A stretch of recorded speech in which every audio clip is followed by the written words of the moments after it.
Jika gereja adalah tubuh Kristus, bagaimana mungkin tubuh itu bisa terpecah belah hingga 2 kali? Dan ironisnya, oleh tangan-tangan yang mengaku setia. Sejak abad pertama, umat Kristen bersaksi dalam satu suara. Credo in unam, sanctam, Catholicam et Apostolicam Ecclesiam. Aku percaya akan gereja yang satu, kudus, katolik, dan apostolik.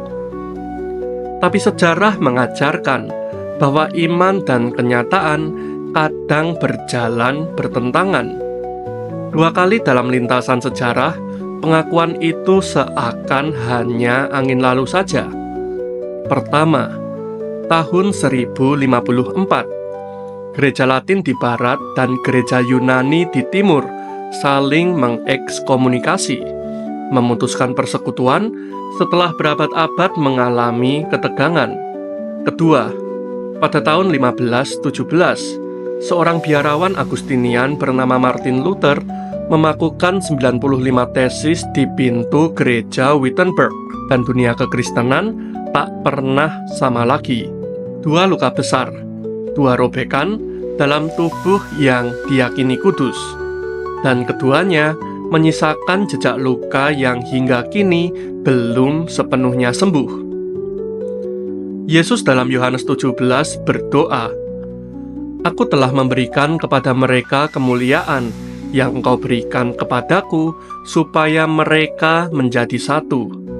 Tapi justru dalam namanya, umatnya terpecah."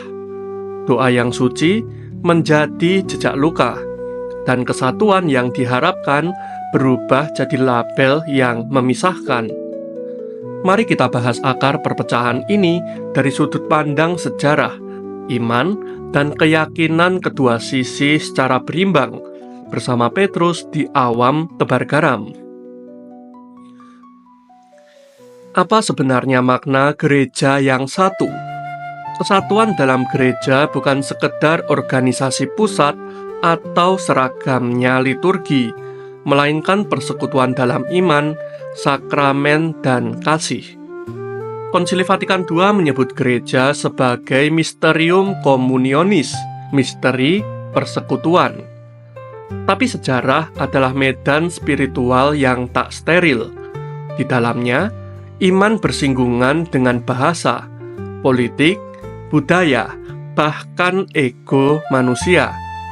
Maka pecahnya tubuh Kristus bukanlah insiden tunggal, melainkan hasil fermentasi luka-luka yang perlahan membusuk. Perpecahan tidak terjadi seketika seperti sambaran petir, melainkan kikisan waktu layaknya batu yang tererosi. Setelah Kekaisaran Romawi terbelah, Roma dan Konstantinopel tumbuh dalam konteks yang berbeda. Barat berbahasa Latin, Timur berbahasa Yunani. Barat mengandalkan hukum dan struktur, Timur hidup dalam liturgi dan mistik. Benih perpecahan ditanam bukan oleh bidah, melainkan oleh cara pandang. Persoalannya pun tampak sepele. Roti tak beragi dalam Ekaristi, kalender puasa, bahkan formula baptisan. Tapi yang paling menyalakan bara adalah satu frasa tambahan dalam syahadat, filioque. Gereja Barat menambahkan bahwa Roh Kudus berasal dari Bapa dan Anak, tanpa persetujuan konsili ekumenis. Gereja Timur menolaknya sebagai inovasi teologis yang menyalahi ajaran Tritunggal. Ironisnya, perpecahan terbesar terjadi karena Roh Kudus, pribadi Allah yang adalah cinta dan pengikat kesatuan, dijadikan titik pisah. Apakah mungkin roh yang sama diseret ke medan tafsir hingga menjadi alasan untuk mengekskomunikasi? Namun di balik itu, ada pertarungan otoritas. Paus Roma menuntut primasi universal. Patriark Timur menolaknya.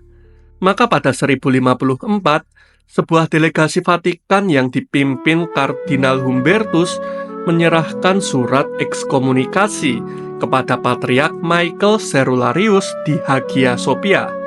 Patriark pun membalas dengan ekskomunikasi balik. Dan dengan itu, jembatan runtuh, bukan karena ketidaksepahaman iman, tetapi karena ketidakmampuan mengelola perbedaan. Konsili Florence pada tahun 1439 mencoba memperbaiki luka yang telah ditorehkan, tapi politik mengalahkan iman. Uskup-uskup timur yang kembali dari barat dianggap pengkhianat. Luka kian parah saat Perang Salib keempat pada tahun 1200-an malah menyerbu Konstantinopel. Salib Kristen dikibarkan sambil menjarah altar. Tubuh Kristus kembali disakiti oleh umatnya sendiri. Kesatuan yang semula dirindukan perlahan berubah menjadi alat dominasi, bukan untuk menyembuhkan luka, tapi untuk memaksa keseragaman. Dan yang lahir bukan kesatuan, melainkan imperialisme rohani. Jika luka pertama adalah duel otoritas, luka kedua adalah jeritan moral. Abad ke-16 menyaksikan kemerosotan rohani dalam gereja Katolik. Seperti yang telah dibahas di video-video sebelumnya, saat itu gereja Katolik begitu korup. Simoni, nepotisme, penjualan indulgensi, altar menjadi kasir, rahmat dijadikan barang dagangan. Bahkan Paus Leo ke-10 terang-terangan memakai dana indulgensi untuk membangun Basilika Santo Petrus. Martin Luther memakukan 95 tesis bukan untuk menciptakan gereja baru, tapi untuk mengkoreksi arah. Tapi dunia sudah jenuh. Api sudah menyala sejak Jan Hus dan John Wycliffe. Luther hanya meniup bara. Mesin cetak menyebarkan tulisannya secepat api menjalar di hutan kering. Dan para pangeran mendukung, bukan cuma demi iman, tapi demi membebaskan diri dari dominasi gereja Roma. Martin Luther dibenci sebagai pemecah gereja, tapi juga dihormati sebagai suara nurani. Ia menggebrak altar, tapi juga membongkar kemunafikan. Apakah ia pemberontak atau anak sulung yang pulang lebih awal dari gereja yang sedang hilang? Reformasi tidak pernah satu suara. Zwingli menolak kehadiran nyata Kristus dalam Ekaristi. Calvin menekankan predestinasi mutlak, dan Anabaptis menolak baptisan bayi dan memisahkan diri dari negara. Gereja pecah bukan hanya secara teologis, tapi juga secara politis.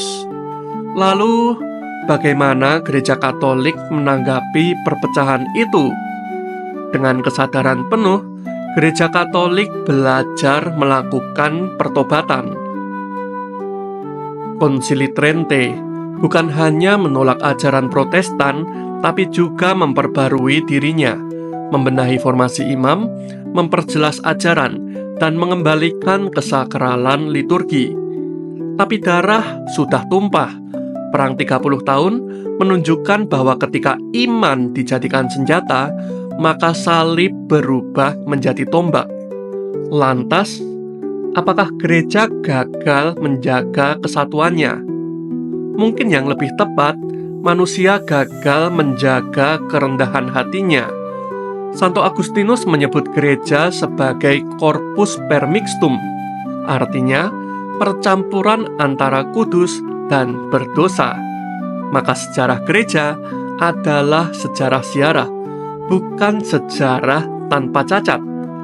Dalam Erasmus dari Rotterdam, kita temukan sebuah suara yang lebih halus, seorang humanis Katolik yang mengkritik tajam kebobrokan gereja, namun menolak perpecahan. Dalam In Praise of Folly, Erasmus menyindir para rohaniawan yang haus kuasa. dalam debatnya dengan Luther, Erasmus mempertahankan kehendak bebas manusia. Erasmus tidak setuju dengan Roma, tapi juga tidak sepakat dengan Luther. Erasmus percaya bahwa reformasi sejati lahir dari pendidikan dan pertobatan, bukan revolusi.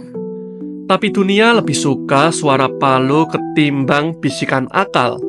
Tubuh Kristus telah disalibkan satu kali, namun tubuh mistiknya terus dicabik berkali-kali oleh yang mengaku muridnya sendiri.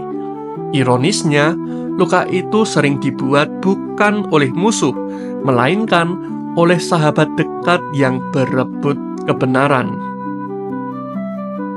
Hari ini, kita hidup di zaman retakan baru, tapi juga zaman kerinduan. Paus Yohanes Paulus II dan Patriark Bartolomeus mencabut ekskomunikasi yang terjadi di tahun 1054. Tahun 1999, Lutheran dan Katolik menandatangani Joint Declaration of the Doctrine of Justification.